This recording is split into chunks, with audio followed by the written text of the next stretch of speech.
নমস্কার বন্ধুরা, সবাই কেমন আছেন? শুভ সরস্বতী পুজো। দেখুন, পুজোর আগের দিন রাতেরবেলা মেয়ে মেহেন্দি নিয়ে বসেছে। মাঝের ফুলটা আমিই করে দিয়েছি, কিন্তু এত হাত ব্যথা করছিল, তাই আর পরে না, একটু কাজও ছিল, তাই ওকে বলছি আঙুলগুলো তুই ভরে নে।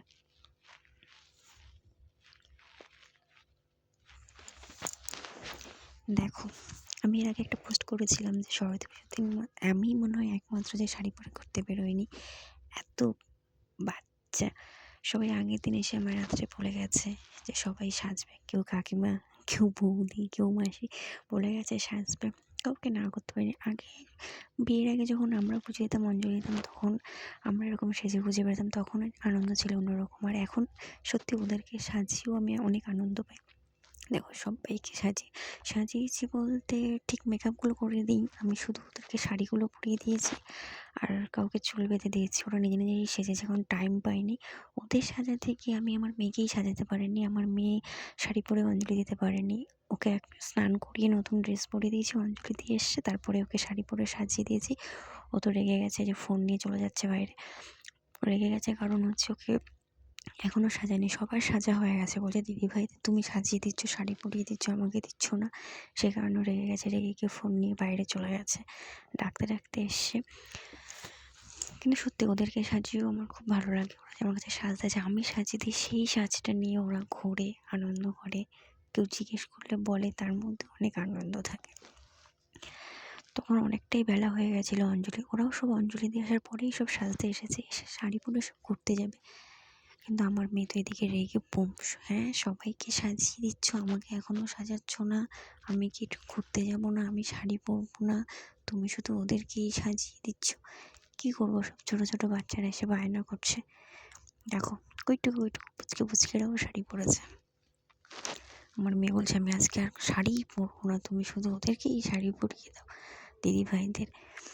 দেখো, সবারই তো একটা দিনই সব সেজে গুজে ঘুরতে যায়, ওরা এসে বলেছে না করি কী করে। আমি তো প্রথমেই বললাম যে ওদেরকে সাজাতেও আমার খুব ভালো লাগে। তারপর আমার মেয়ের পালা, এবার আমার মেয়ে এসে বসবে। তাকে তো দুবার শাড়ি পরিয়ে আবার খুলে ফেলতে হয়েছে, কারণ তার নাকি লাগে, আমার নোকে নাকি তার লাগছে। তাই একবার এইভাবে শাড়ি পরিয়ে আবার খুলে ফেলেছি। আজকে তাকে একদমই মেকআপ করিনি, শুধু শাড়ি আর কসমেটিক পরিয়ে চুলটা বেঁধেই ছেড়ে দিয়েছি। গজগজ করছিল রাগে, মেকআপ করিনি বলে। এই যে ওর শাড়িটা ধরছে নিচে, তাকেও আমি সাজিয়ে দিয়েছি, শাড়ি পরিয়ে দিয়েছি, চুল বেঁধে দিয়েছি। তার হবে না, তার এটা পছন্দ না শাড়ি পরা।